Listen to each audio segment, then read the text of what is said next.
All right. Um, there seems to be a buzz or a hum in the microphone, but that, Is that on me? I can mute. yeah, I think it's on your side. That's better. When you speak, the hum goes away. So it's clearly on your side. Um, the question that you were having would be uh, from the frame of reference that you were in now, a young man living in the United States wanting to check out. I went through that actually in the late 1960s. When I was working for IBM, I was planning on doing exactly the same thing. Uh, I was woefully under planning even in those days, but it was still a very high bar. I thought that if I could get 5,000 US dollars together, that I could retire. I could leave. Now, back in the 1960s, 5,000 was a whole lot more than it is today, but it certainly was not enough for long term goals, especially since I didn't even have the information about what I know now or what you can find out now. Then I was just wanting out. That was actually part of my waking up, if you could call it spiritual. Part of my spiritual awakening was this whole process of something got to be better than life than this. That even though I was, how to say it, it was an extraordinarily lucky find. I was extraordinarily lucky. I felt it then, my whole family felt it, that I could get a job with IBM as an engineer. Many of the guys who were working for IBM as customer engineers had degrees. I didn't have a degree. They hired me anyway. I was making more money when I first started working for IBM that was more than my mother and my father's combined salaries. They were both working. My dad was making about $350 a month, and my mom was making something about that same amount. I don't remember how much, but I think she was making a little bit more than he was. And here I was coming in at $800 a month. I feel like mine is kind of similar too in terms of not like I don't think I'm doubling my mom's, but it was a big deal to get the one I got. I get what Mm-hmm. you're saying. Yeah. And so, sitting on top of the world, upgrading motorbikes and buying BMW cars and all of that kind of stuff, but I was still recognizing deep down inside that I was missing something, that there was something missing in this, that I had more than almost any of the other kids that graduated from high school, and they were all still stuck in Dillon. That was the funny thing also is that when I took the job, my mom and dad still lived in Dillon, and IBM posted me in Florence, South Carolina. They hired me to go to Florence, which is the biggest city um, in northeast South Carolina. Florence is the big main hub there, and Dillon, Darlington, all of those other towns are in that area. So I was actually then less than 30 miles from home where I graduated from high school. So that's why I would know about here I am after I've gotten out of the Navy, gotten the job with IBM, and still my mom and dad are still living in Dillon. And so that's when I began to see that almost all the kids that graduated from high school when I did were either still picking tobacco or on the farm or had joined their dad's business or something like that. And they had nothing. Where I had loads of opportunity, and I could see that. And but I was still recognized, and we are all stuck in something here. There's something wrong with this whole show. And so that's how I began to get into that idea.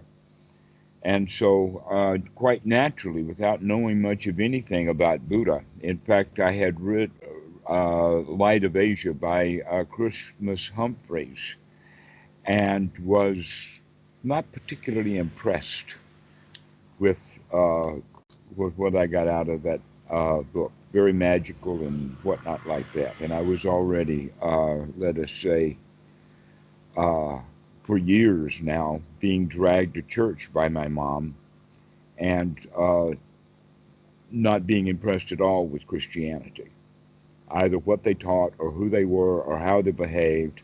This is racist South Carolina. I could see the racism very strongly. So uh, this part of the story is what got me propelled to go. And so when I had an opportunity, I did. I started studying psychology because I thought that was the way to go. But then I got back into Hinduism and through that a different way into the practice of the Buddha. But for quite a long time, uh, I lived, the, we called it, what was the word? Basically just backpacking around, going from one wat to another, one temple to another, that staying in a hotel we could do from, or I would do from time to time. But mostly, whenever I would get into a city, the easy thing to do is just to check into whatever wat or temple there was in either India or Thailand. But in fact, I bicycled just to save money. I bicycled from Bangkok to Wat Suan Mok, then down to Malaysia, and then back to Wat Suan Mok, spending almost every night in a wat. Now the wats got thin as you got into Malaysia, but that uh, I think there was one or two nights in a hotel. But other than that, it was generally one night after another, just biking all day, getting to some town in the afternoon or evening, and finding what the local wat was, and then go in and sometimes set up a tent. Sometimes they'd give a room. Watt surfing. What? Yeah. Watch surfing. That, You and did you skip and the part where you ended up leaving? Not to cut you off, where you ended up leaving the job or doing the teaching, or is this how did you end up in with the time to go to India? Is a question. When? How would you schedule that? I don't understand the question. Like you're saying you jumped from South Carolina and now we're in India. How did we get here? By way of graduate school and Texas and then Michigan and 10 years later. Oh, okay. It took not some time. not not not 10, but almost. So you took a break from Uh, the job and you went to graduate school. Is that what you're saying? Pardon? So you took a break from the job and then you went to graduate school. No, actually, I quit IBM to go to get a degree. That I was very much impressed with the software side of it. I was hired in hardware and worked on repair of IBM mainframes and whatnot like that. And so I had that uh, side of it. Lots of long stories, interesting stories that are can be left. uh, the uh, the the point I guess that I'm making is that the money itself is not important. The importance is the strong determination that you gotta go, you gotta do it. And also it helps if you have the attitude that you will be successful at this, that you can do this thing. That's more important than the cash. I know people who are actually wealthy who don't use that wealth. They just park it someplace and say, hey, I'm going to go off and visit the world and things like that. Uh, they wind up being tourists rather than travelers. There's a whole different mindset. The tourist will go on a tour to let us say in Bangkok. They give guided tours to the more famous temples that are tourist attractions. Right? I've never been on one of those tours, but I've certainly been in those temples. But I wouldn't want to do it with a tour. Right? That you go where you want to go. You don't go because you're following a crowd of people that paid the same money that you paid to listen to the same song that somebody has been singing every day for years.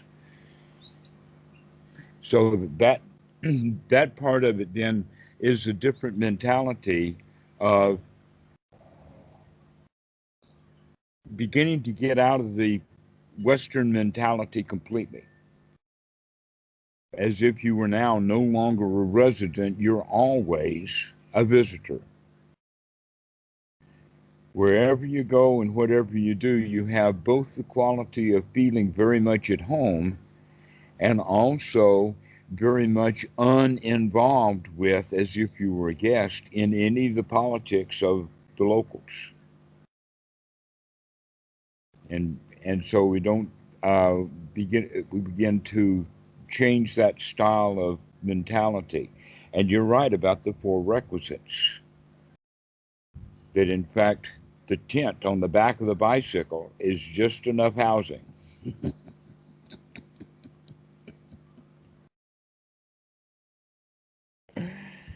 I've never And been so, camping before. This could be an issue.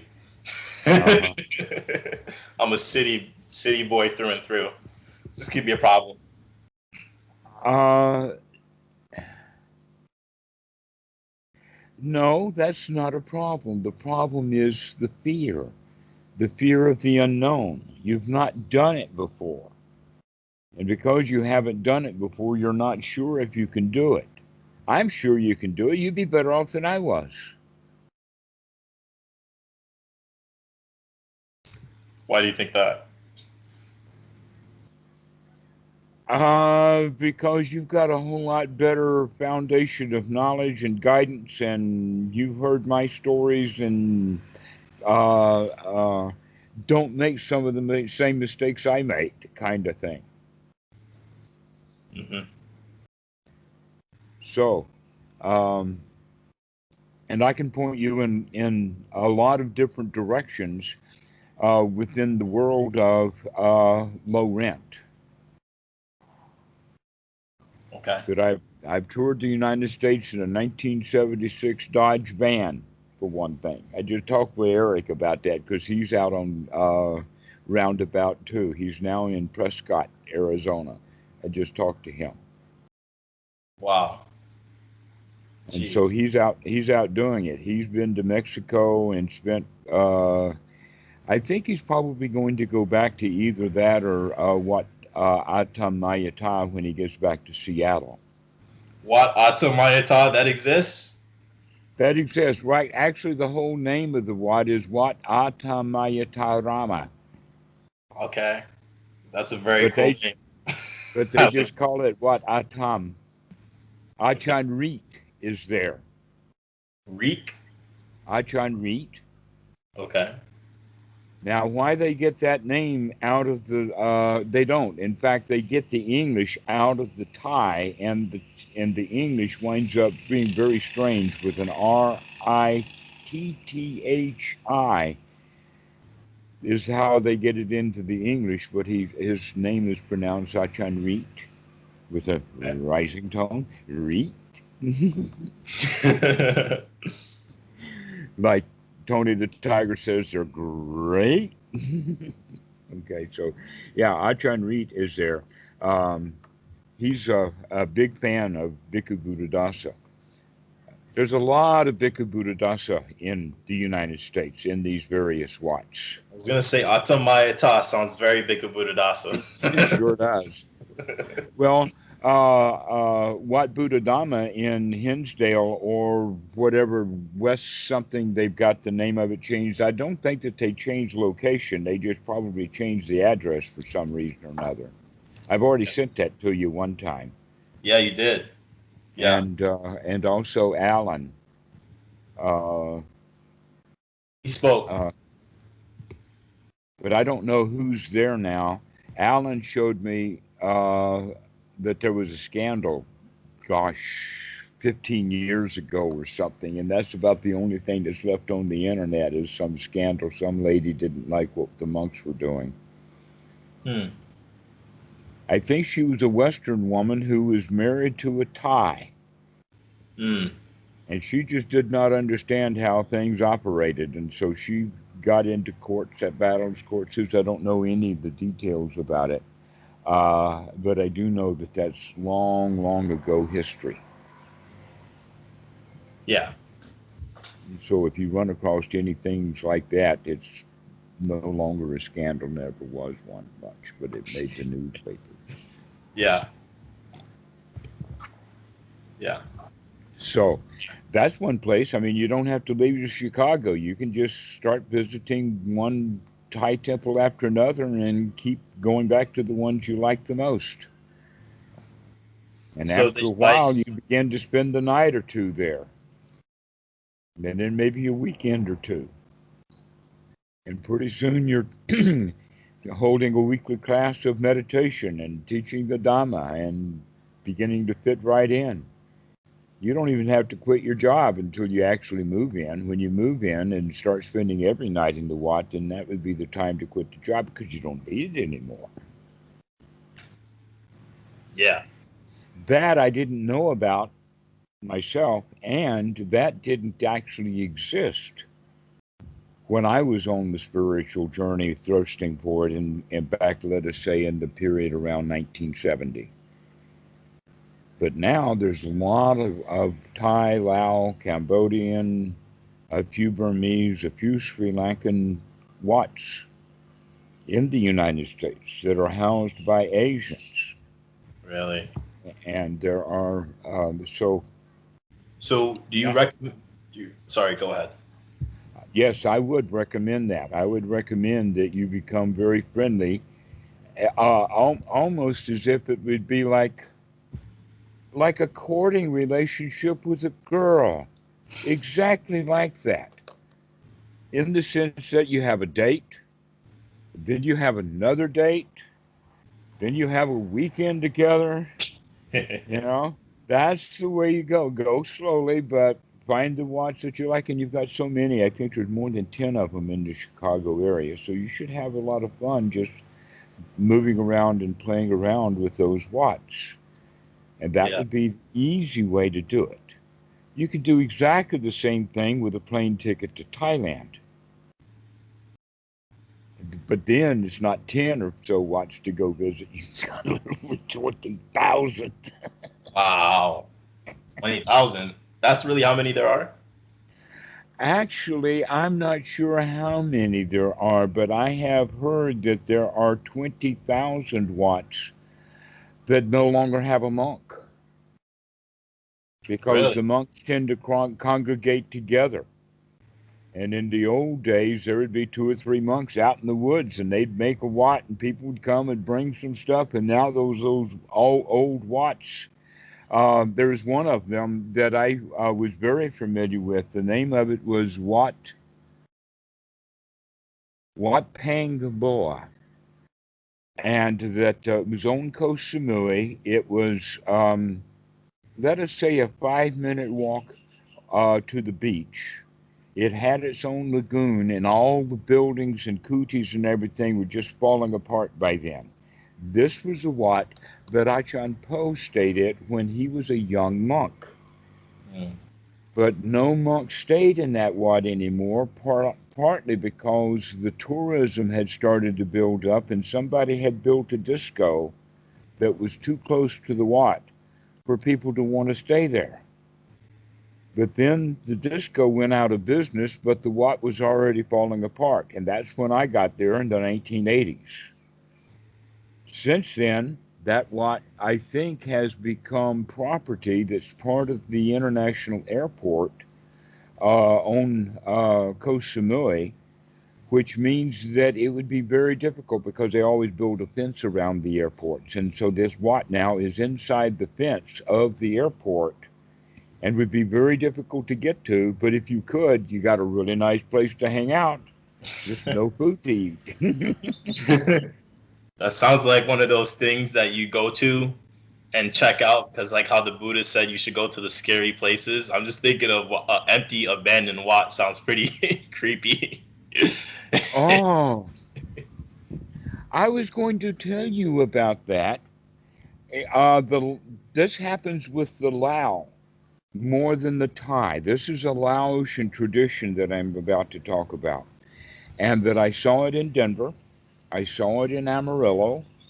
I saw it in Dallas, and I've seen it at other places where they get enough land. They were actually talking about planting one in the big Lao Wat in Charlotte.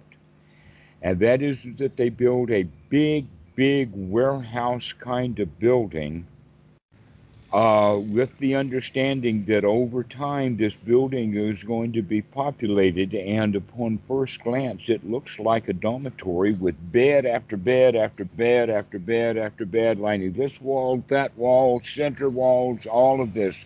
Huge numbers of empty beds. Except that the beds are not empty. They are loaded down with monthly kinds of gifts, baskets, not of fruit, but of items for shaving and soaps and that kind of stuff, all wrapped in orange cellophane wrappers, pillows, robes, and this kind of stuff. And what these things are offerings for the dead. As well as also on this bed will be an urn. And this is the Lao way of doing it. You see, in Thailand, they build individual chetty. So in the back of the Wat, you'll have chetty after chetty after chetty after chetty after chetty after chetty. A little, some of them are small, some of them are big, depending upon what the family buys. And there will be a photo of the guy who's died and the ashes. Listen, I'm friends with all the monk ghosts. Don't worry about it. I'm not afraid. Well, but this room here, it actually is not intended to be fearful, but this is for the lay people, not the monks. This is for the entire lay community. Why would the lay community build such a large building when they've only got 20 or so monks at best? No, this is for the entire population. But in Thailand, they put each one in an individual chetty. In Laos, for some reason, they have bed after bed after bed that is supposed to be the bed for the person to lie on, except that it's loaded down with all of these gifts of pillows, as well as an urn and the photos and maybe some wilted flowers or maybe some plastic flowers, that kind of stuff for funeral stuff. Yeah. Okay, so this is a room that you can go and sleep in. There's probably a bed or two that hasn't been designated for who gets this one. They're not dead yet. I don't know if I could do that. I take it back. That's an interesting one to spend the night there. Wow. But there's been nobody died in that room. There's no ghost in there. If you took all the ash and dumped it on the floor, you wouldn't have more than a gallon or so. And that ash is probably not dangerous. But it gives you a chance to figure out what fear is. Yeah. Because you recognize, look at all this fear that we've got, and there's nothing here to be afraid of. Absolutely nothing to be afraid of. And then the mop that was leaning on the wall falls over. And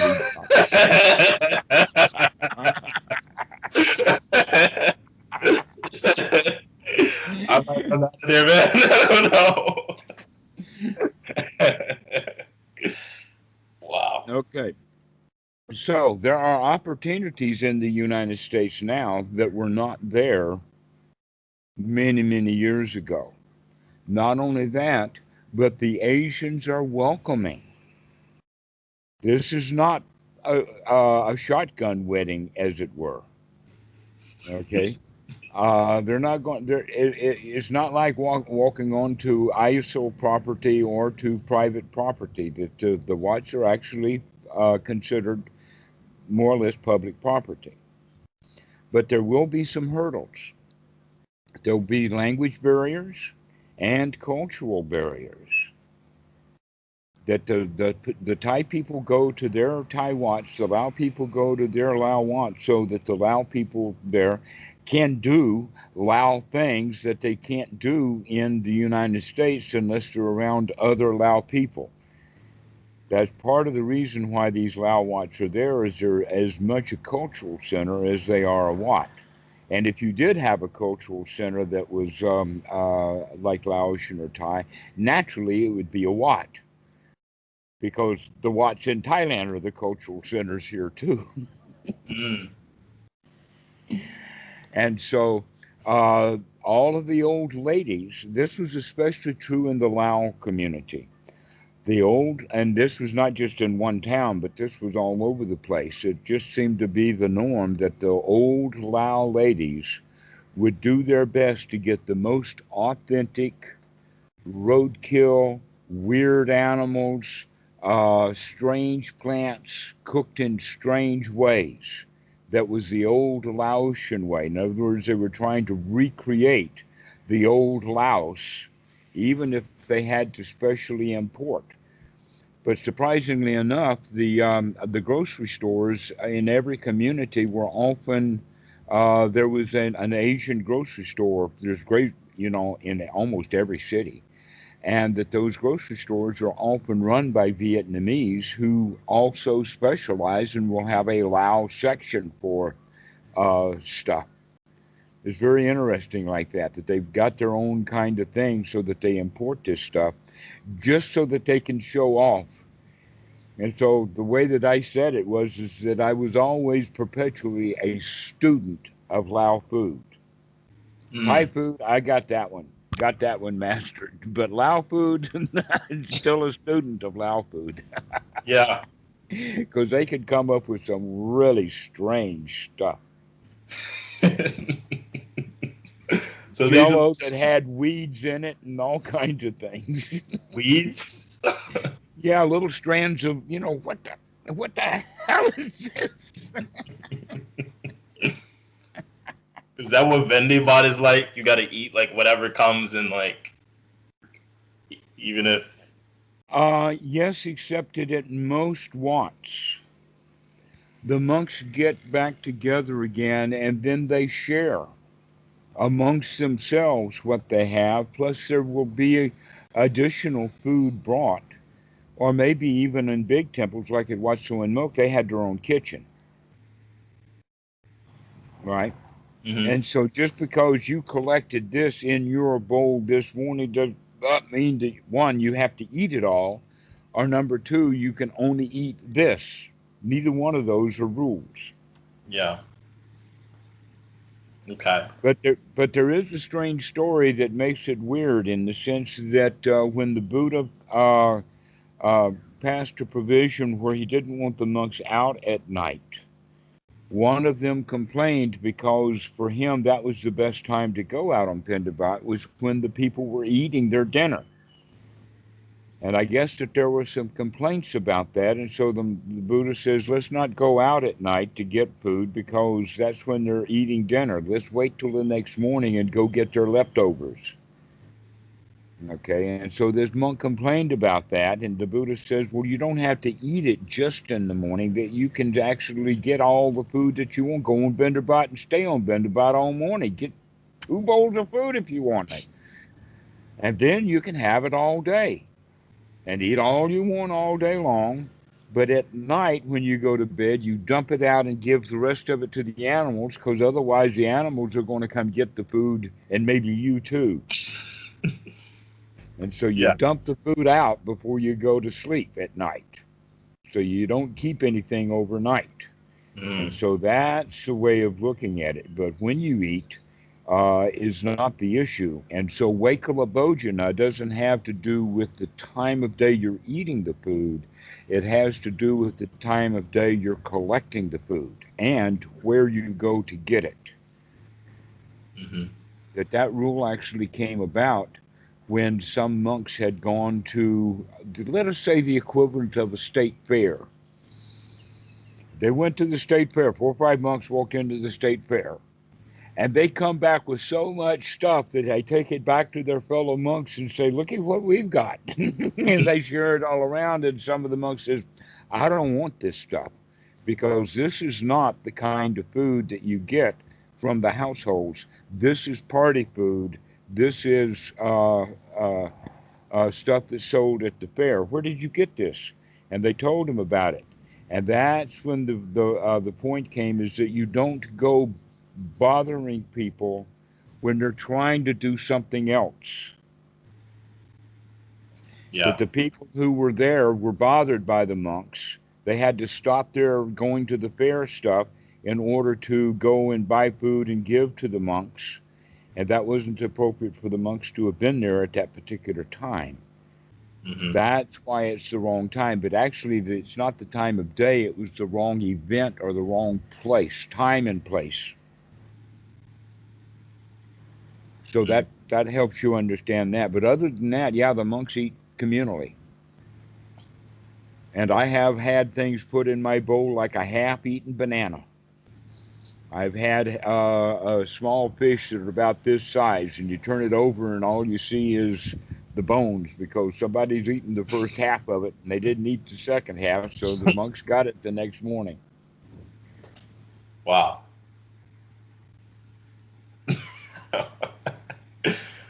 Interesting. Well, that's part of the practice, I bet, right?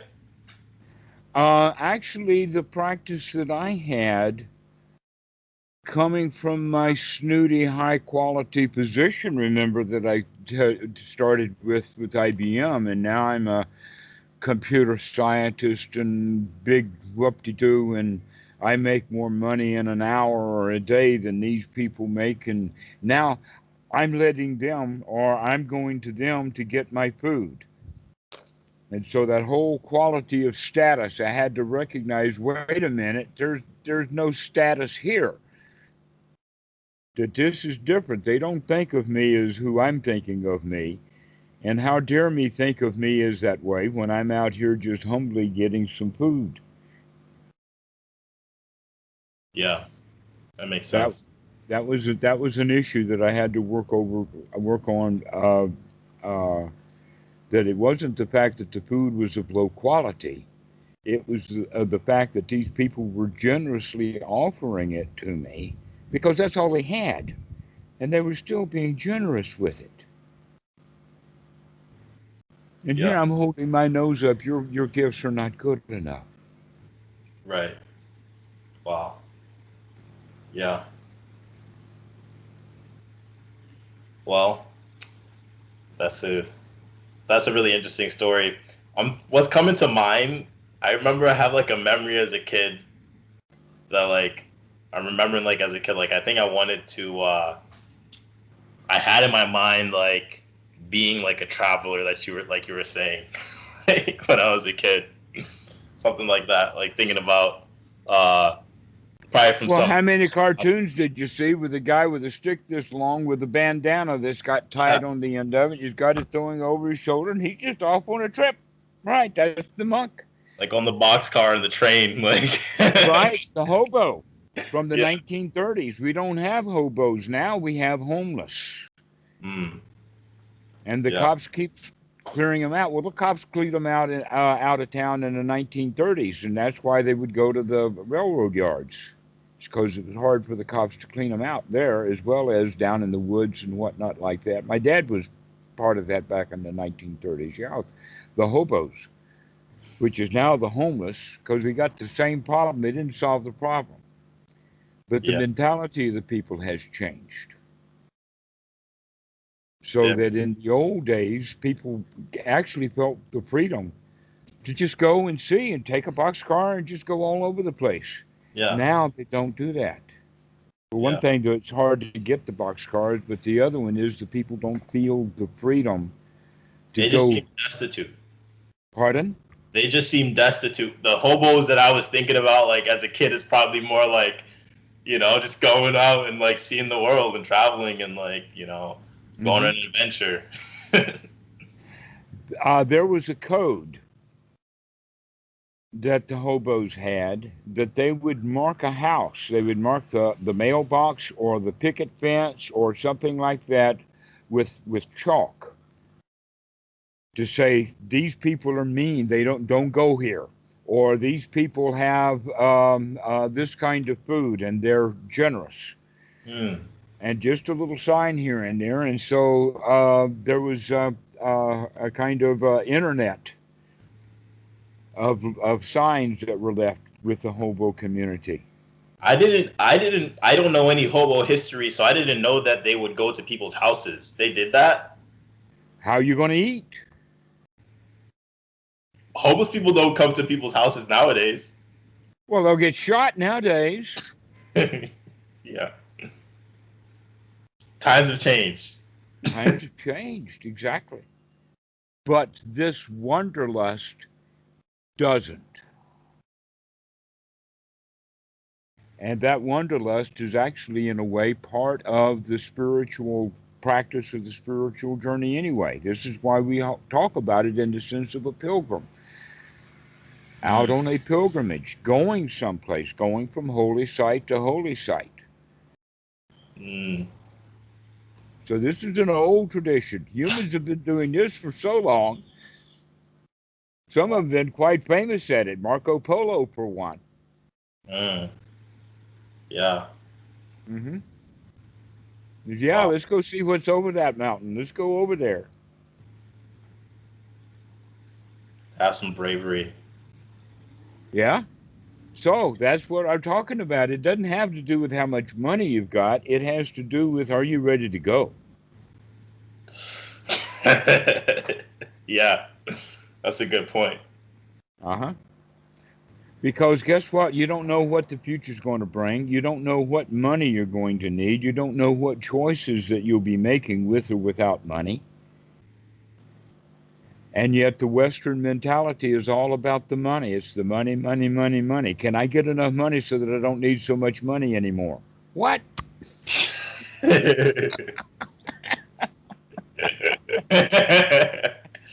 That's a good point. uh, But Shoot. rather see what you have as enough. This is good enough. This is fine. This is all we need. Everything's okay. Just enough. Little dab will do you, they say. Yep. If you've ever Okay. had Brill cream. So, in fact, Buddha's religion is an advertisement for Brill cream. You Okay. don't know Brill cream. Cream? Brill cream was a hairdressing in the 1960s or whatever like that to Okay. put in the hair to make it slick down. But you don't want to put too much in your hair. Just a little dab will do you. Right. Just enough. Just Yeah. enough. A little dab will do you. But you don't want to do it stupidly, right? You want to be able to like. Ah, you have to be very wise. You have to be open eyes. You have to be very friendly. You have to know how to go places and do things and talk to people and fit in and all of that kind of stuff. And be at home with where you are. Be comfortable and satisfied with what you have. Did you know the language where you went? Oftentimes, when did you learn Thai? Actually, I still don't know Thai. Oh. I know enough Thai to get myself into a whole lot of trouble. So I Okay. tend so I tend to not speak Thai, and the real reason is because my hearing is not good. Hmm. And because of that, the Thais will speak so fast that I don't understand what they're saying. If they spoke really slowly, then I could pick up the words. How do you speak to your wife and all that?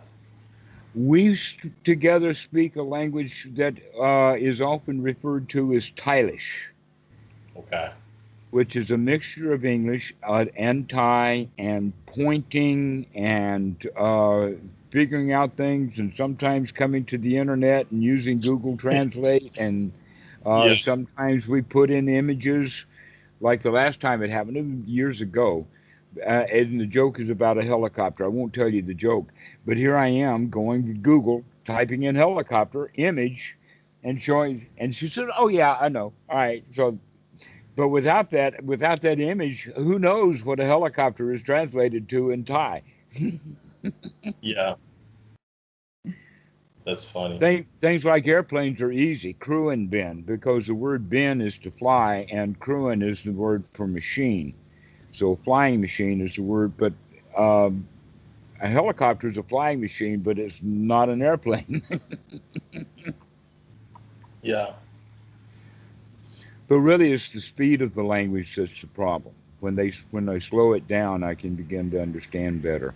So how did you sort of, you know, what was that like coming from America? You get off the plane and you're at the Watt now. How are you communicating with people? Why should I want to do that? You got to be friendly, right? Yeah, but you don't have to jawbone a lot. Just be friendly. Oh, okay. Yeah, there's enough.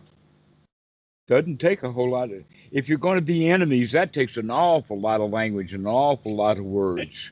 So But friendly smile. don't take so. Right. Just a smile is all it takes. Handshake or bow. All right. Yeah, that's all it takes. Right. Everything is cool. No problem. Nice. Wow. That's the attitude. So how did you have that such a great attitude to start? It wasn't there in the beginning. It had to be developed. Oh, okay. But I was lucky enough to be around Bhikkhu Buddhadasa and other monks who pointed out that that's part of what needs to be developed. That's what the Sankappa is all about. Sama Sankappa is to develop the right attitude. So you Mm, could go so far as to say that that's really the whole teaching of the Buddha. There's attitude, right attitude. The attitude of dukkha or the attitude of dukkha nirodha. yeah, I You have definitely the see that. attitude that this is tough, or you got the attitude of this is easy. Yep. Yep. So let's change this topic into one of the others that you were talking about, and that is how to spread the Dhamma and what is needed and things like that, especially giving advice to others on sexual issues. Okay? Yeah. First off, within the teachings of the Buddha, we look at it as the Dhamma is a gift to be given, and that it is best given when it is best received. And when it is well given and well received, both people get joy out of it, or let us say it's available. And that, in fact, while sharing the Dhamma, if the student or the teacher is really paying attention to it, they can actually go into the first jhana while they're talking about the Dhamma. How can that possibly happen? Is because, first off, the Dhamma is all wholesome all the time, one wholesome thought after another after another. And that's the way of looking at it. And so we begin to feel really good about the Dhamma, being really one good thought after another, with one good feeling after another. So actually sharing the Dhamma is a marvelous gift because it actually can place people into a marvelous state right in the present moment. Yeah. And it gives them something that they can possibly carry away, not only the mere and the experience of good feelings, but also of handy information.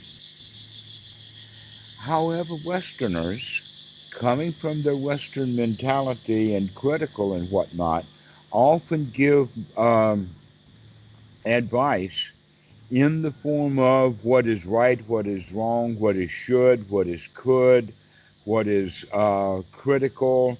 You should do this, you should not do this. And then it's not Dhamma anymore, it's just ordinary critical thinking. Yeah. So we have to be careful about how we're giving the Dhamma. And the most important quality of it is that it's best given as a gift when it's best received, which means don't tell anybody to do anything because that's not going to be well received. It never has been. You didn't like being told what to do when you were a kid. You didn't like it as a teenager. You didn't like it in college. You don't like it today. And you're certainly not going to keep calling me if I keep telling you what to do. So I had to be careful not to tell people what to do, but to share the Dhamma as a gift instead and let them figure out for themselves what to do. Okay. That's an important thing. And so we can't tell people what to do, but we can offer the Dhamma as something that's liberating. Okay. In other words, uh, if someone gets themselves into a great deal of desire, then I think of the song Smoke Gets in Your Eyes. Have you heard that by the Platters of the 1950s? When your heart's on fire, burning with desire, smoke gets in your eyes.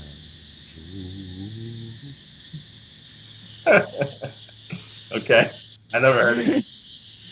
Right, but you see what wisdom that is when your heart's on fire, burning with desire, smoke gets in your eyes. You can't see straight. Can't see straight. Not only that, but things are painful to look at. Yeah. Yeah. So this is a way of speaking is to allow the people to see the danger rather than pointing out the danger or thinking that because you know the danger, they see the danger, and therefore they should be able to follow the rule because the rule was set up because somebody saw the danger.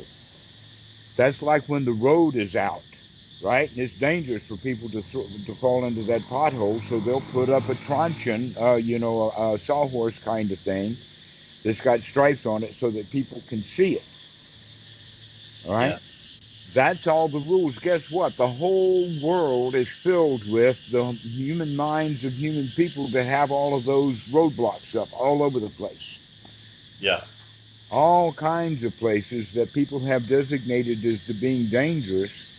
And the kids have to figure that out for themselves. You've got to go and fall into your own pothole. And then you put up your own sawhorse or sign saying danger, danger, don't go there. That this is a major teaching of the Buddha that people do what they do because they see gratification in doing it like that. For instance, when somebody has anxiety, they see the gratification in thinking up something that caused that anxiety and then go fix that so that the anxiety will go away. And basically what happens is the anxiety only goes away while they're busy doing that fixed job, but when the fixed job is over, they come back and now they're back into anxiety again. Yeah. Okay, but they took on that job to do because they saw that as a delicious way of avoiding the anxiety, or they thought that they could get rid of the anxieties, and so it was delicious.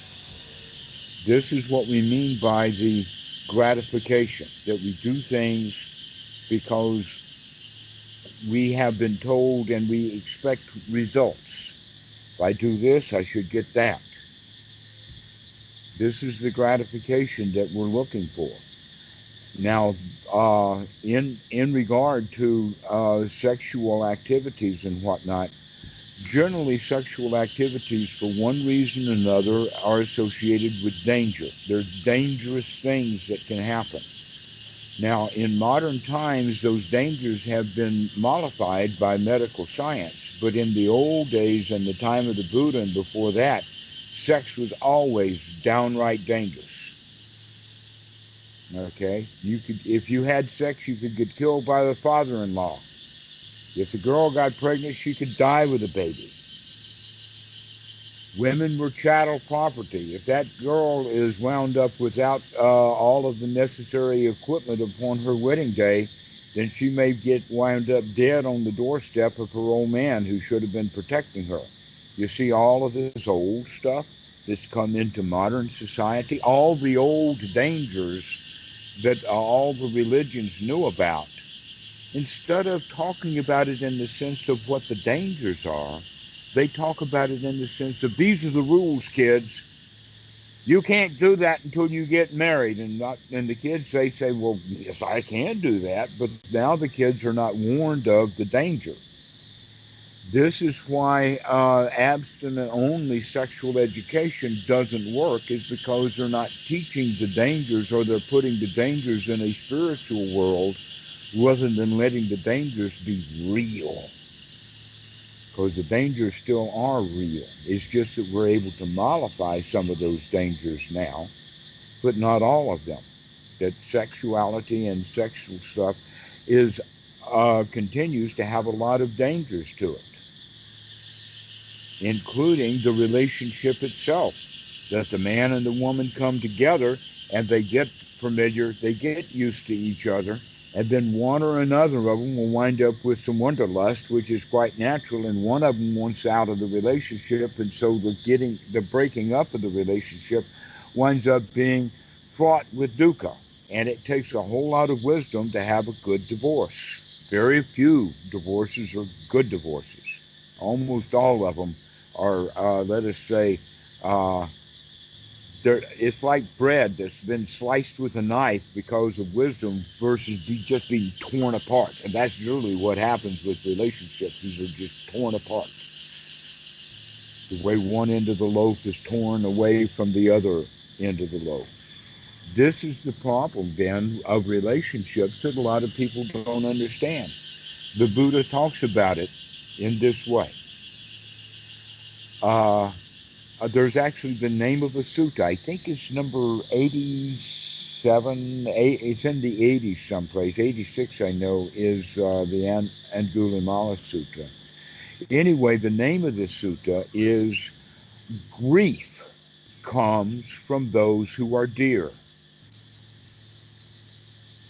There's where he is actually pointing at that relationship. If you develop a strong relationship with someone, one of you is going to be dead, which is enough dukkha for most people, and the other one is going to be sobbing in grief because of that person dead.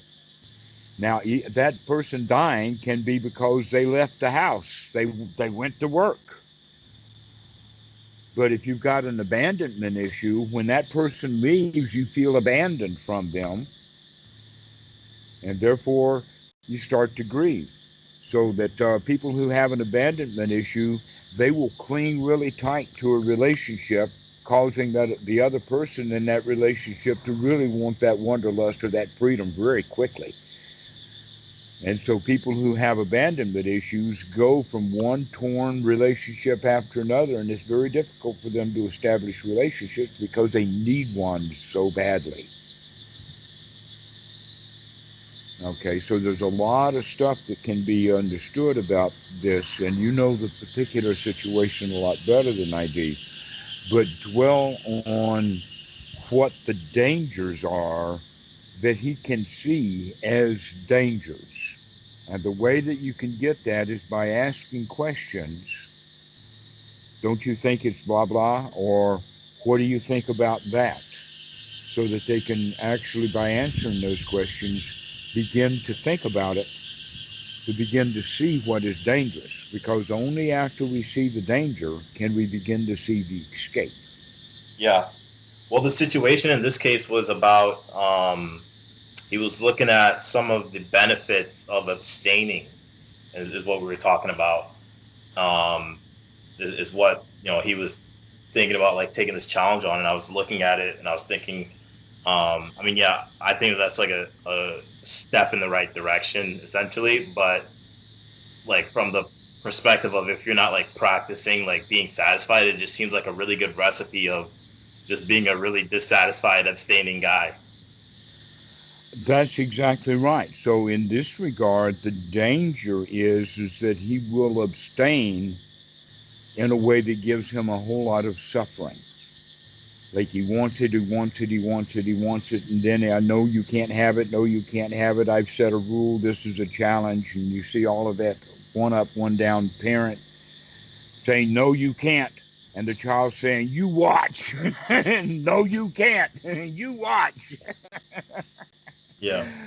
Oh, yes, I can. And I want it, and I want it, and I want it. And so finally he does the deed.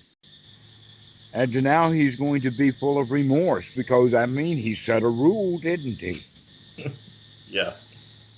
Okay, Exactly. so there's dangers in any direction that you go in.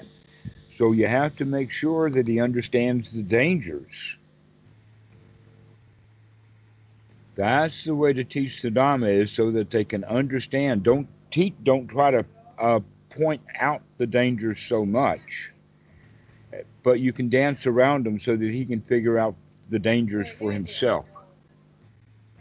Mm. Yeah. Because otherwise, we'll put it in there as a set of rules. Right. We'll go put our own sawhorses up in his mind, which he doesn't want. He's got to put up his own sawhorses. And so this is how we have to learn to teach the Dhamma, is so that the students themselves can see the dangers. Mm. And once they see the dangers, and he's already been able to see some dangers, if he can see some dangers in sexuality, which we've been talking about, then he's trying to avoid those dangers by setting up another dangerous situation. So it's like a good question because I know that they set up. I feel like in this this group, it's like a group, and they kind of put out a lot of benefits that are to be had. Like at day 500 of your abstinence, you're gonna get like these superpowers, and I'm just like, I mean, I guess maybe I don't know if it's possible, but it just seems like a whole lot of the same story that we played our whole lives. Like, go to school and do this, and you'll be happy on this at this point in time. Right. That's exactly what's there. So then the dangers in that regard are multiple. For instance, what happens on day 500 and no cities happen? Right. What if day 5,000 and no cities happen? What if he cannot see or discern any benefit at all after 5,000 days?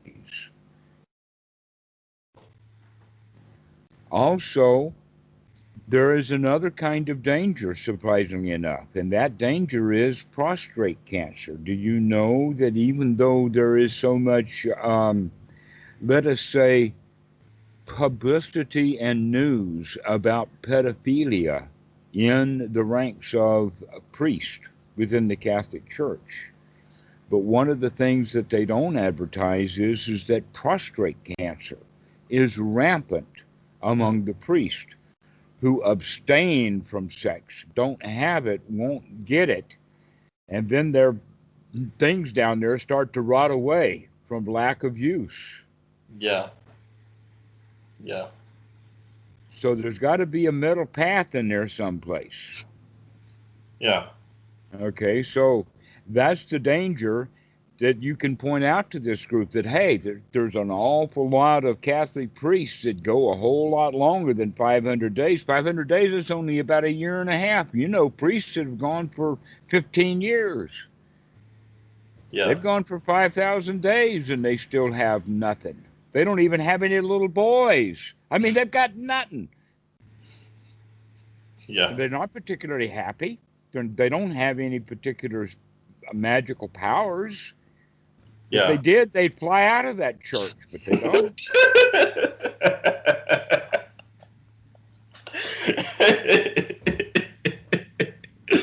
That's a funny one. That's a funny image. That could be a good cartoon. Like, Exactly. it's big Right. regard. You can see the calendar on the wall of the priest, and he's checking it off, and finally 5,000, and he checks that off, and then he wings, and he just flies out. Okay, I put my time in now. I can fly. Oh my god.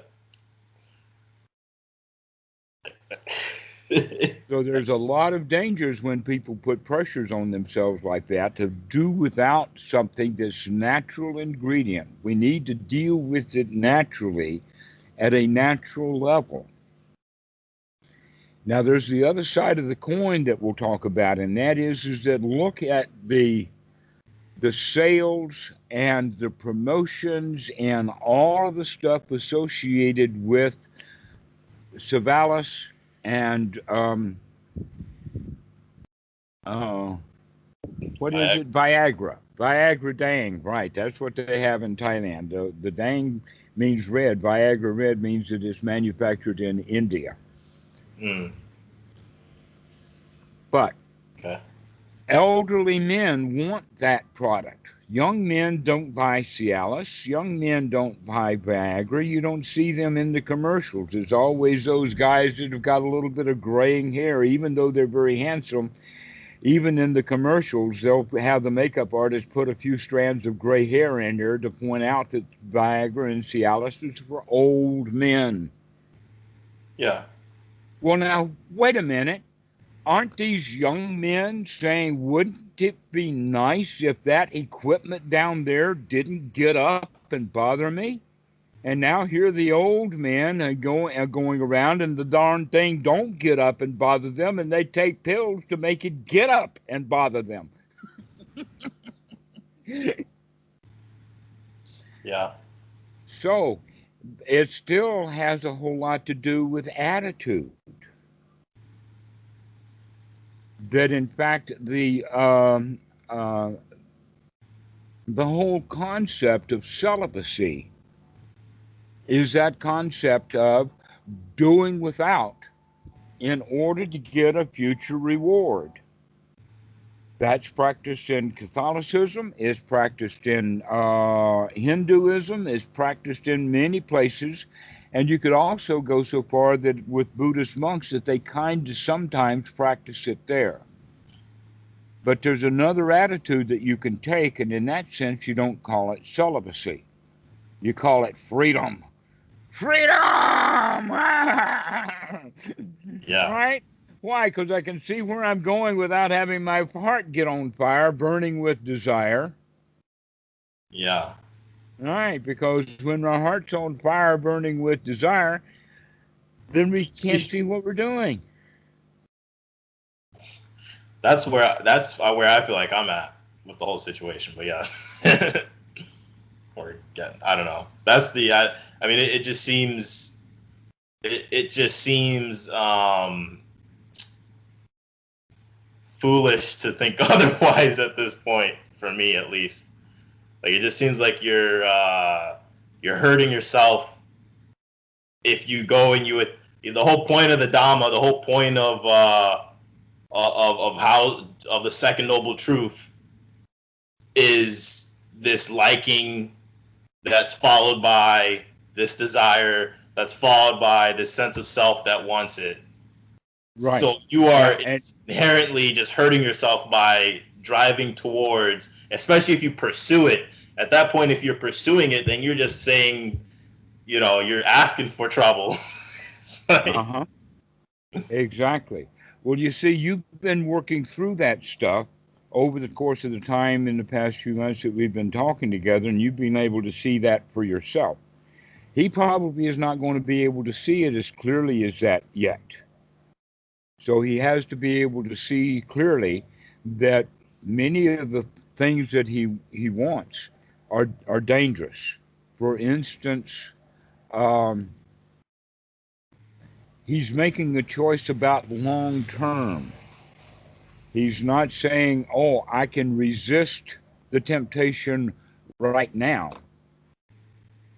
And we can deal with that as a kind of a microcosm, because that's really all that needs to be dealt with is what's happening right now. Yeah. And yet he's putting all of this future on it, 500 days or whatever. in there. Yeah. And we can also see that that if we deal with it incorrectly, that in fact, getting all hot and bothered and then not ejaculating is possibly what is causing the prostate cancer, but they don't know this yet. They haven't done enough research. They've barely been able to touch off that the real issue is that there is lack of, well, let us say that celibacy is connected with prostate cancer. Yeah. But cities are only connected with celibacy in the minds of those who were greedy for the cities. Yeah. Okay, that's the only connection that's there. If I do without the very, very best that life has to offer, then life will finally give me something a whole lot better. Bliss or cities or powers or whatever like that. So you Yeah. can also approach it in the sense, well, if you had such powers, how would you feel? And can you feel that way without those powers? I don't think it's actual powers. I think it was just like, it might be it like we're not talking about flying here exactly. I'm talking about maybe like How about jumping? I think what it's about is like, you know, maybe confidence, maybe more drive to do your work, maybe like more mental clarity, like that kind of like basic but life improvement type stuff. but that's the way that the Buddha defines it. Those are the real powers. Okay. In fact, the Pali word is idya, that is in Well, that's what I'm saying. Then you might as well practice anapanasati what the Buddha taught. But hey, what do I know? okay. In the Sanskrit, the word is siti, but in the Pali it is iti, and that the idiopada, the foundations are of these powers. The foundation of these powers are the same as you find in the Eightfold Noble Path. You'll definitely find mindfulness as one of the foundations of the power. You will find investigation as one of the foundations of the power. You will find right effort as one of the foundations of the power. And you will find that these foundations of the powers are exactly the same thing as the skills that we need to develop anyway. And that the Iddhiyapada is mentioned right there in the Anapanasati Sutta as one of the things that we're practicing for Anapanasati is for the fulfillment of the Iddhiyapada, the power, Right. real power. What is that real power? The power that we're actually talking about now is the power of feeling safe and secure. Ere though you walk through the valley of the shadow of death, I will fear no evil. Not because of that rod. I think I missed that one. Is that a oh, Bible? yeah, that's about. Oh, this Okay. is Psalms 23rd. Sorry, I should have done that. I'll go for the whole thing. Yea, though I walk through the valley of the shadow of death, I shall fear no evil, for thou art with me. Thy rod and thy staff to comfort me. And then I said, but it's not that kind of rod, you see. Mm-hmm. that Yeah. in that in fact, the rod or the staff here is the rod or the staff that the shepherd carries to keep the goats and the sheep separated from the wolves. Mm. Okay, so he has that rod or the staff as protection, and that's Yes. all he needs, and so he can walk through the valley of the wolves and fear no evil. So this is actually what the idia has to do with, Right. is becoming fearless, the Right. power. This is the way that we look at it. But a guy who is celibate and is worried that, oh, I've been 374 days now, Only got 190 left to go, and wow, this is terrible, but I can endure. And so he's got so much discomfort, you see, because he wants something. He wants Yes. these powers that would come naturally if he understood them better. And so the real power is the power of success. The real power is the power of the feeling of safety, security, satisfaction, comfort, being at ease. And in fact, the key word is satisfaction. Why? Because dukkha is just the opposite of that. Things are dissatisfaction. So the guys who are practicing celibacy are coming to it from the perspective of dissatisfaction. I want something and I'm willing to give up my cock to get it. Yeah. Yeah. That's Hmm. it. And so he's doomed to, maybe he won't think of it as failure immediately, but he's certainly doomed to having dukkha. As opposed to waking up and say, hey, wait a minute, I don't need this thing. Yeah. I'm okay without it. You'd be surprised how flat that thing will go when you stop thinking about it. Yeah. When you get your mind off of it and onto something more wholesome, more pleasant, then it doesn't mean anything anymore. It's not a bother. It's not a big obstacle. Yeah. I feel All like of it's a these. little counterintuitive.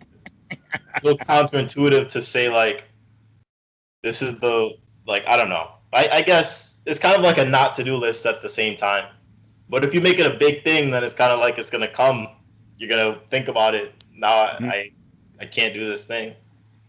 Well, on the not to do list would then be to not think about it. Right. Hey, I got better things to think about than that girl that came to the Watt 3 weeks ago. I don't even remember what she looks like now. Yeah.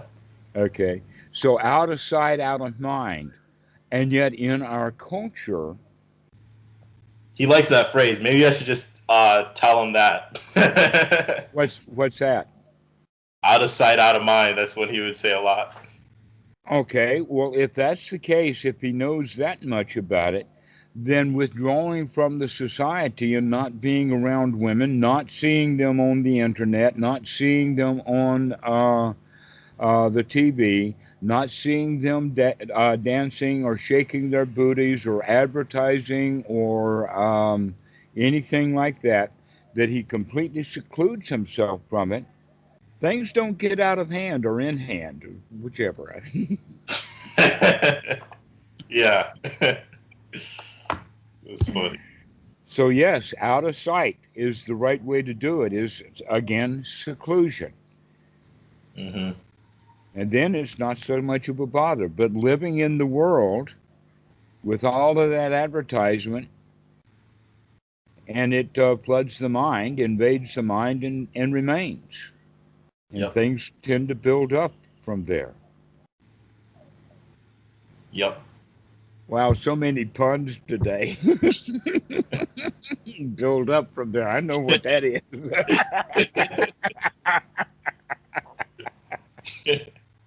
Yeah.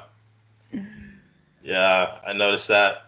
So I recently I had a pretty good a very good day yesterday, and then I don't know. I feel we've had the same story before, but I had a very good day, and I was feeling really good, and then I started watching a whole bunch of YouTube videos, and I was still feeling really good. Like while I was watching it, I was like watching videos about like puppies or like animals, like vet care, and I was like, oh, this is wholesome. This is very wholesome. I was like, okay, but then like soon enough, like next thing I know, it's like midnight, and I'm still watching videos, but now I'm watching like some other like videos that's stirring up my mind and concocting my mind, and then I was like it's a slippery slope, and it just gets deeper and deeper, and it just seems like smarter to That's right. seclude. Where do you draw the line? I mean, it can get bright. Bright things like puppies dancing and playing and joy and all of that, and then a little bit darker and a little bit darker and a little bit darker and a little bit darker until now you're in a very dark place where you've got two politicians arguing with each other over this bill or that bill, or even worse than that. I mean, things It was get worse dark than in a that.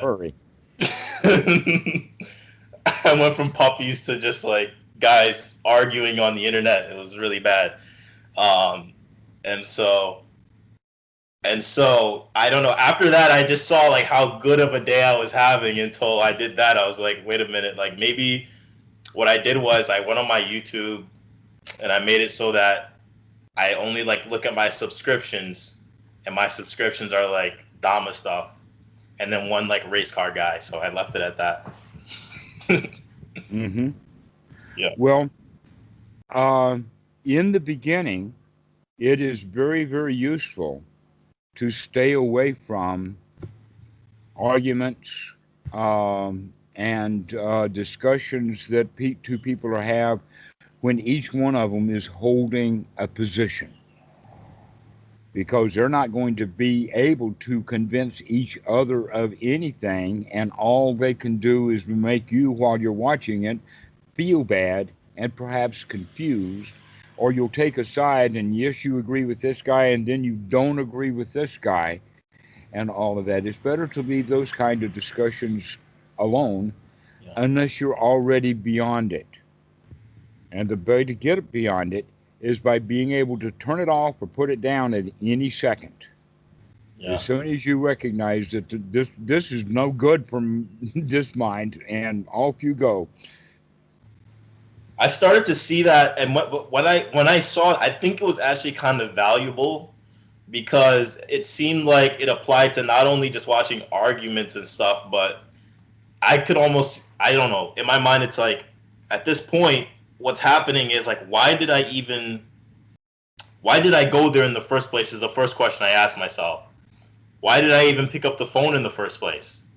And I was thinking, well, maybe if next time I go for the phone, I check, am I satisfied right now? And maybe if I get satisfied, I don't need to pick up the phone. That's a very point. That's excellent. Right. That you can actually use, you can incorporate the phone itself as an anchor. Just like we originally start using the breath as an anchor. Mm-hmm. So every time that you pick up that cell phone, you can do a bit of anapanasati right then and there. You can do an investigation. Why did I pick up this phone? What am I wanting? Am I okay right now? Everything is happy? Yeah, exactly. I pick up the phone.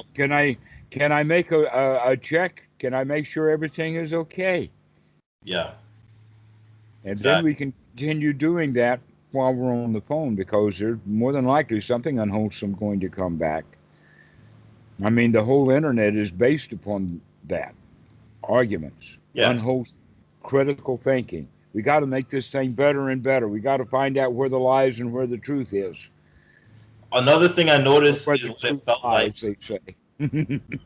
Yeah. Another thing I noticed was like, it seems like when I go to a YouTube,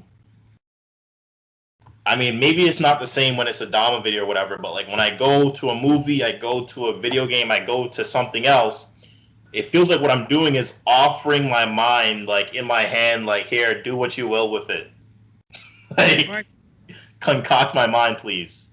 Yes, exactly so. And people in general want that. Why? Why would they want that? It's because they're dissatisfied with the shape that it's in now. With the thought of, oh, I am bored, let me turn on the TV and give my mind to the TV.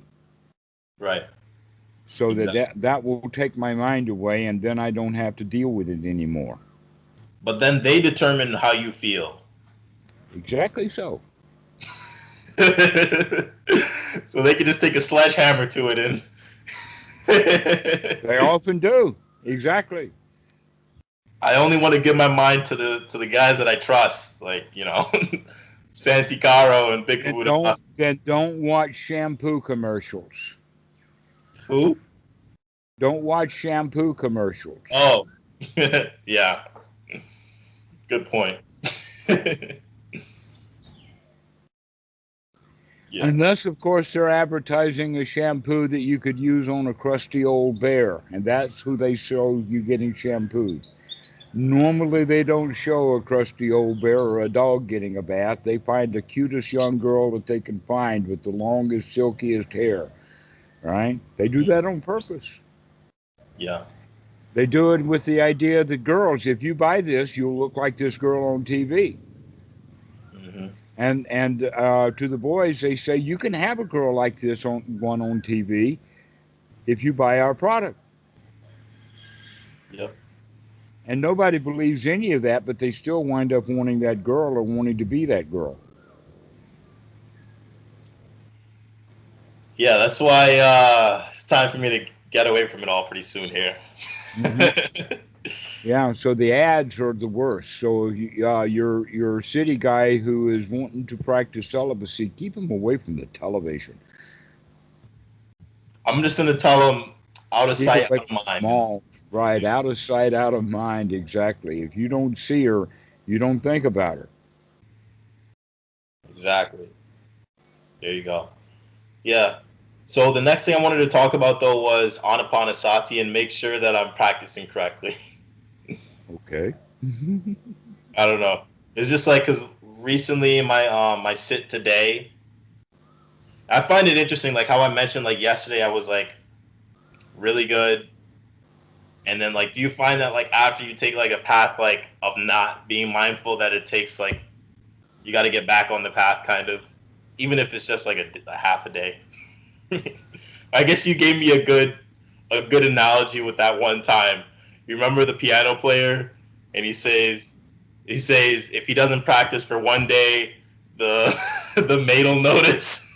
Oh yes, right. That was Rubinstein. That Yeah, impressed me when I heard that from him because he was not as old as he was. I mean, he died in the 90s. He was in his 90s when he died, but he was in his 70s or 80s when he was talking about this.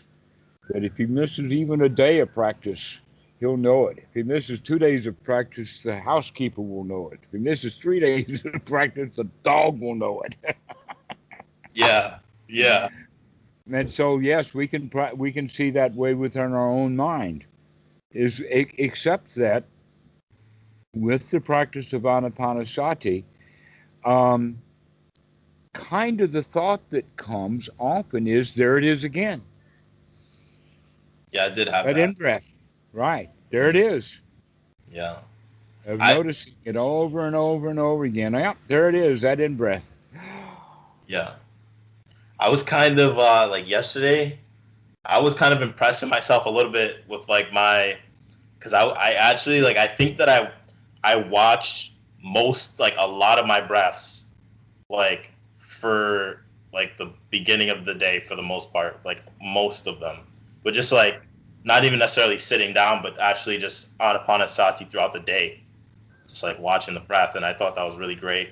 But I have not really been able to do that as well today. I don't know, but You don't have to watch it all day, just this one.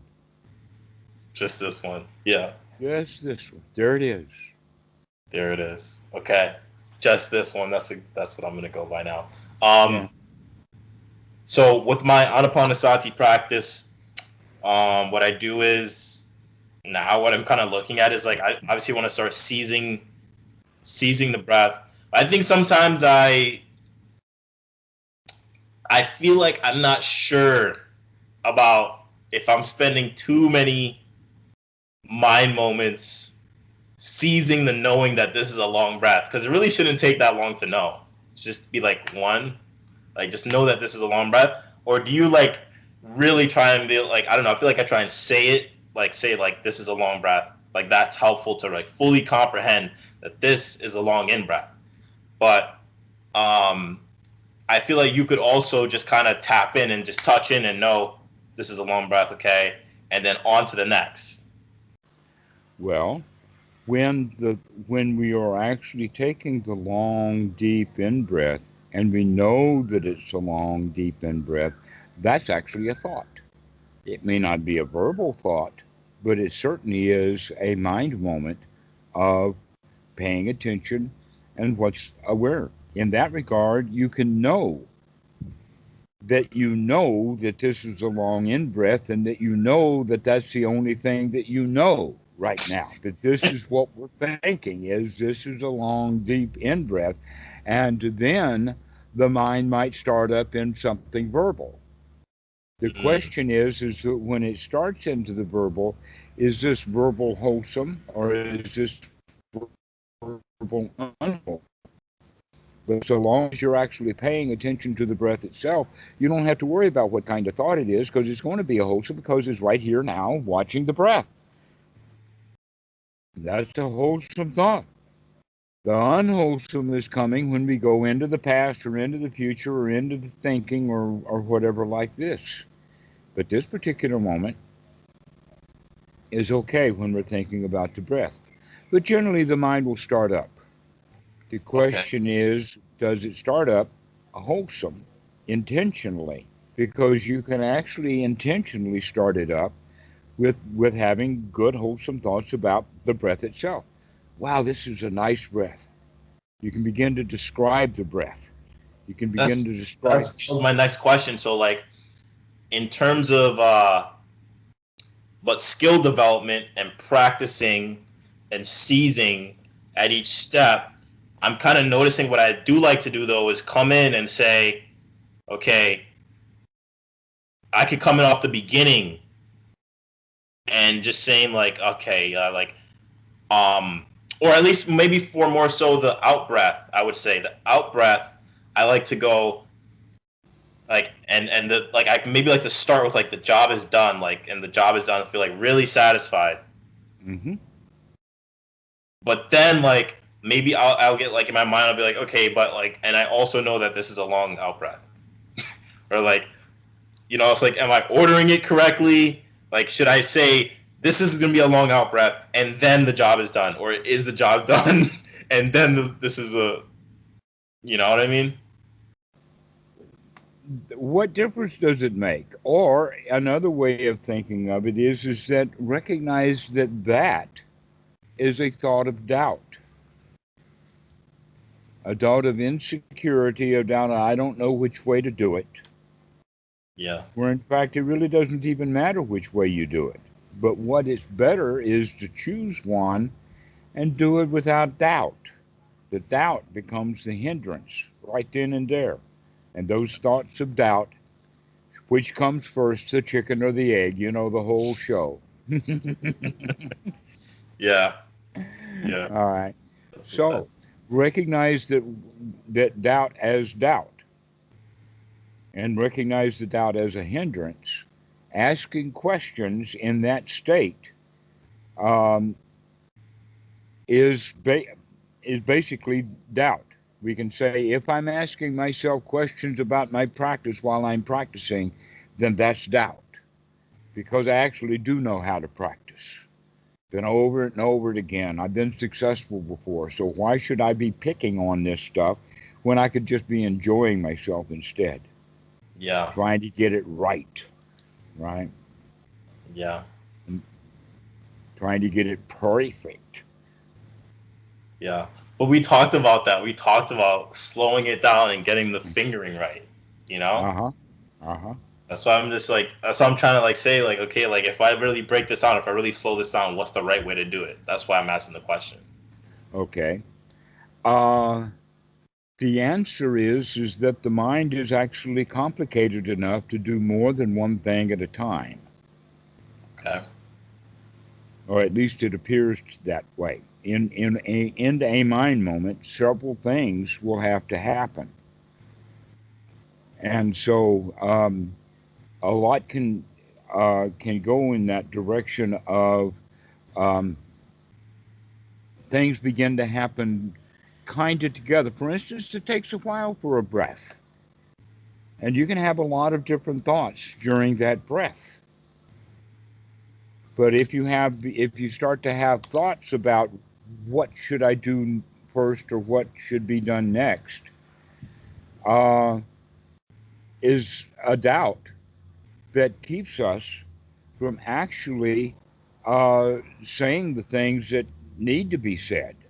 Instead of having doubtful thoughts about should I take a deep breath and then gladden the mind, or should I gladden the mind and then take a deep breath? And you're not doing either one of them.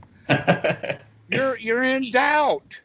Yeah. Instead of saying I'll do one this time and I'll do the other next time and I'll play with it and I'll figure it out. Okay. Because one that's coming to my mind right now is to say, just say like, "Wow, this is a really nice long out breath." Yes, Now this you is gotta good. get both in there. It's nice and it's long. Nice and long. And the mind is so relaxed and so easygoing. Don't have to whack it right now because it's good. Yeah. But then if those thoughts of doubt come in, like we just are talking about, you whack those. Ah, I see you, doubt. Right. And I'm being doubtful over this or that when this or that in the order that they're in is completely irrelevant and easily investigated. Yeah. We know that it's irrelevant too because we're not even practicing like steps 1 through 16 in that order anyway. So We're not doing it in that order anyway. We're one by one as they occur, as things arise. yeah. Yeah. Now, I And think in that that the regard, question, the doubt was stemming from that actually that one by one because it's like, oh wait, I'm doing like I don't know if I can do two at a time or whatever, but it's okay if you do two at a time. okay, um, that should not be too much of an issue. One by one as they occur, um, can be can be thought of depending upon the time duration. In other words, what is synchronicity? Is it nanoseconds? Is it half seconds? Is it tenth of a second? That kind of thing. We don't really care about what the word simultaneously or together actually mean because they can in fact have an overlap or they can merge from one to the other or they can go seamlessly back and forth. And so, which one you do first is not so important, but recognizing that you have doubt about which one comes first as a hindrance. And that, aha, I see that. Yeah. Mm. And the 'Cause doubt is actually wanting something that you don't have, saying, if I do this first or if I do that first, then what'll I get? In the right. sense of, hey, I don't have to have that kind of doubt. I can, gladden the mind and take a breath, and it doesn't really matter which order that they're in. And Yeah. often they, like I said, for a more advanced student especially, they kind of happen together. Yeah. Yeah. At least sometimes. Other times they don't happen together.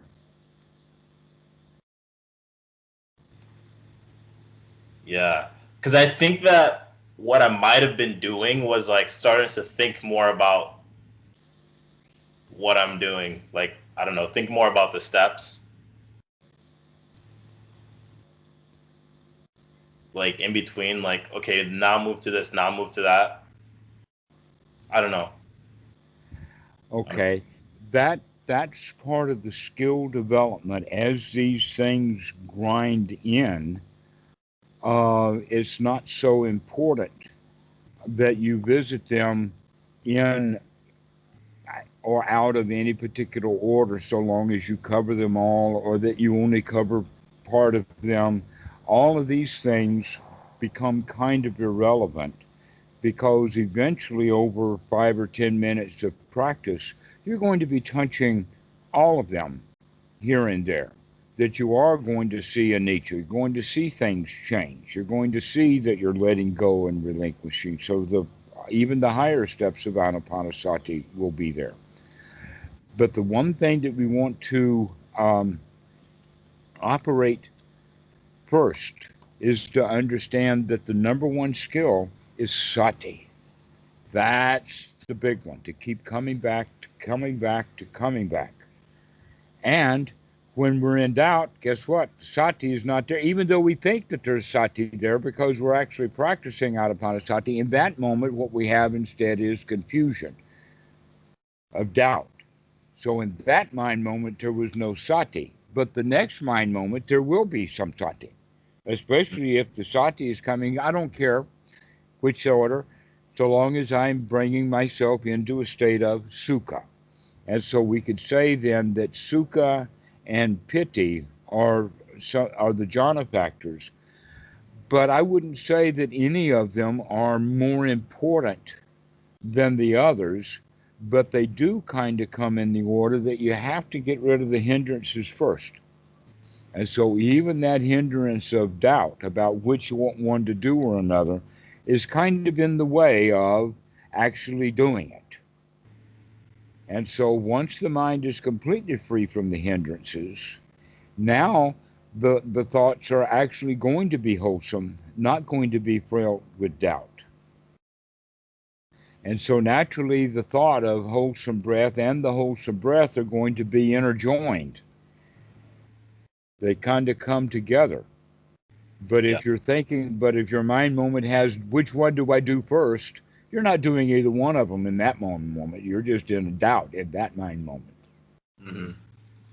And so when does the sati come back? Well, the sati hopefully will come back when you actually do take that deep in breath. Because we're pegging the sati to that breath. Mindful. And in fact, that's something, the way that the sutta is constructed, with every one of the stages, it says it in the sense of mindfully. Now, that word is the English language, but it's called sati. Sati on the in breath, he develops joy. Sati on the out breath, he develops joy. Thus, one trains oneself. And so we always go back to that sati on the in breath and sati on the out breath while we're training in sukha, while we're training in the feeling of being a winner, or the feeling of being successful, the feeling of being a lion, the feeling of right attitude. So we're developing that while we breathe in mindfully and while we breathe out mindfully. So every stage of anapanasati has that sequence in it that has the verb to train or to develop.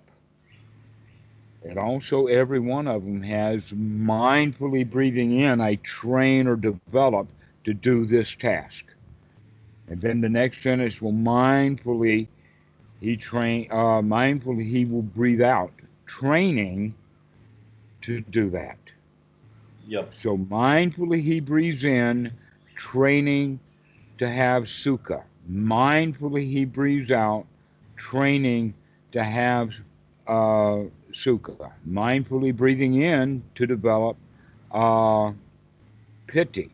Mindfully training to breathe out, or mindfully breathing out, training to do piti.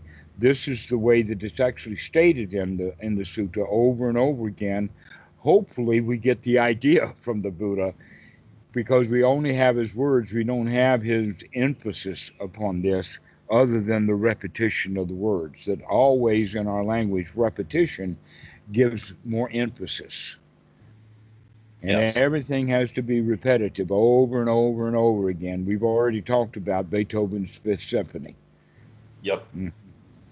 Okay, so that repetitive part, over and over and over again. Mindfully breathing in, we train for sukha. Mindfully breathing out, we train for sukha. There was a video with Santikaro talking about Bhikkhu Buddhadasa's translation that he was doing, and he said using the breath sort of like a metronome in that way. It's sort of like, I don't really even know if I really know what a metronome is, but the way I took that and I started practicing this way was sort of like, I guess at the top or at the bottom, whatever it is, like the beginning of the breath. And now we train ourselves on this in-breath, this piti. And then at the top again, it's like it goes off again. So sati, with the long out breath, and then we train ourselves as we go down. The sukha. Okay. Yes.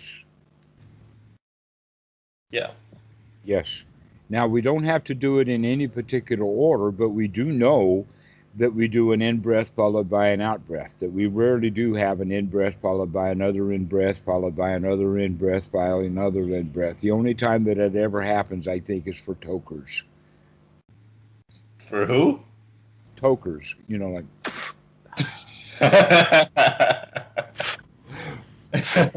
And now I've got so much in, and then I go, Yeah. but other than that, we don't do it like that. We normally do an in breath followed by an out breath, or in breath followed by an out breath. But there's Hmm. all kinds of ways that you can play with the breathing and to make it a toy, Yeah. something to um, pay attention to, knowing that there is great benefit in doing it. Not great benefit later, but great benefit right now, that this is the best thing that I could do right now, is to sit here and enjoy breathing. Yeah. And so this is the quality then that we bring with that breath, is that, and sometimes I say this to the students, do you like breathing? Isn't that in breath so refreshing? If you don't think so, then stop breathing for a while. And if you stop for a minute or two or three or five or 10, that next in breath, if you ever get around to it, is going to be so delicious. But you got to do it while you're still alive, because that breath is going to keep you alive. Yeah. That's how wonderful that in breath is it's actually going to keep you alive. That's life itself. And this is, the old scriptures are just so full of this, that everybody understood that breathing is life itself. Even in the precepts, when they talk about not killing, they're actually talking about panatipada, and there it is, anapana, taking the breath away, panatipada, to take away the breath. Mm. And also, whenever you die, the last breath that you have is always an exhale. That's why they call it expire, to breathe out. Hmm. And then we don't take a new in breath. So, if you think about every breath like that, then this breath is life giving. It is sustaining your entire existence. You should be able to appreciate this new in breath. Yeah. And so this is how we begin to see it, is that, wow, isn't it marvelous that I get one more breath? Let me enjoy it to its fullest. Yeah. I heard you say something recently, and something that I heard from Bhikkhu Buddhadas's translation recently too that impacted me was hearing about, one you said was, as you go to sleep, you can see the last breath, the last mind moment. You can know the Hmm. last mind moment before you go to sleep if you're mindful. And then one from Bhikkhu Buddhadasa was the story of the monk, and he tells his two students to like stand here, and he walks up, and he walks back down, and then he walks in the middle of them, and then he just dies and lets them hold him because he knew exactly like when the wished breath was his last breath Hmm. because he knew his breath so well. He knew when he was gonna die. Everybody does. Mm, The question is, what kind of mind state are we going to be in when it happens? Because everybody knows this is it. mm, interesting. Sometimes it's a false alarm, in the sense like in an accident, in an automobile accident, and you see that this is going to happen. This is going to be deadly, and then somehow you survive. But everybody has that feeling that this is it, and generally they get it on that last one. Yeah. Sometimes we don't even get the opportunity of that last mind moment. An example of that would be a nuclear bomb goes off in the neighborhood and you're dead. And that one mind moment you're awake, and the next mind moment there's not even a you anymore there. Yeah. Yeah. That's really being blown away, is completely disintegrated in an explosion. So that can happen. But Yeah. generally, that another one was is when people uh, die in their sleep, and so then they don't know. But by and large, Granny, who's going to die in the hospital, knows that she's going to die in the hospital. I've seen that many times. I know people who have been with people dying right in front of them, and they say that they know. It's almost like a last breath, like. Wow. And that happens a lot. And they're gone. Sometimes it's even verbal in the sense of, I'll see you in hell.